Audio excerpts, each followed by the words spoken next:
Breaking news చూస్తున్నాం. తల్లిదండ్రులు తమ పిల్లలను దేశభక్తితో పెంచాలని, అలాగే విద్యార్థులు భారతదేశ పౌరులుగా దేశభక్తిని అలవర్చుకోవాలని రాష్ట్ర ప్రభుత్వ విప్ తాడేపల్లిగూడెం ఎమ్మెల్యే బొలిశెట్టి శ్రీనివాస్ అంటున్నారు. పెంటపాడు మండలం టీబీఆర్ సైనిక్ స్కూల్ 54వ కార్గిల్ విజయ్ దివాస్ కార్యక్రమంలో ముఖ్య అతిథిగా పాల్గొన్న ఎమ్మెల్యే బొలిశెట్టి శ్రీనివాస్ సైనిక్ స్కూల్ విద్యార్థులను ఉద్దేశించి ప్రసంగించారు. సైనికుల యొక్క గొప్పతనం గురించి విద్యార్థులకు వివరించారు. ఈ సందర్భంగా ఎమ్మెల్యే మాట్లాడుతూ భారతదేశం వైపు కన్నెత్తి చూసేందుకు సైతం భయభ్రాంతులకు గురవుతున్న శత్రు దేశాలకు భారతదేశ సైన్యం ఎదురు నిలుస్తోందని, దీనికి కారకులైన ప్రధానమంత్రి నరేంద్ర మోడీ దేశ ప్రజలకు తిరుగులేని శక్తిగా నిలిచారని ఆయన అన్నారు. టీబీఆర్ వంటి సైనిక్ స్కూల్ ద్వారా భారత సైన్యంలో సేవలు అందించేందుకు ఎన్నికైన విద్యార్థులను ఈ సందర్భంగా ఆయన ప్రశంసించారు.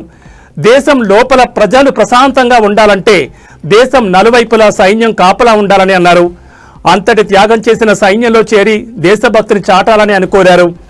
నియోజకవర్గంలో మిలిటరీ మాధవరం గ్రామం నుండి అనేక మంది సైన్యంలో చేరి దేశవ్యాప్తంగా గుర్తింపు పొందారని, దానికి తాడేపల్లిగూడెం ఎమ్మెల్యేగా తాను గర్వపడుతున్నానని చెప్పుకొచ్చారు.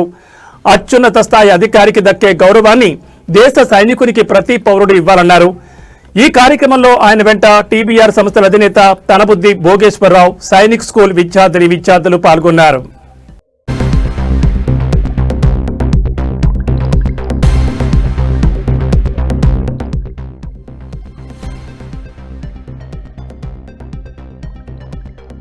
మనిషే ఉంటాడు, ఒక లారీలో దింపి వెళ్ళిపోతారు. అలా చలిలో ఉండాలి, ఎండలో ఉండాలి, వానలో ఉండాలి, రాత్రుల్లో ఉండాలి. అంటే వాళ్ళ పరిస్థితి ఏంటో అర్థం చేసుకోండి.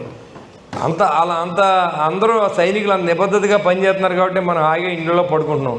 కాబట్టి మనం ఫస్ట్ సెల్యూట్ చేయవలసింది భగవంతుడి తర్వాత, తల్లిదండ్రుల తర్వాత సైనికుడికి సెల్యూట్ చేయాలి.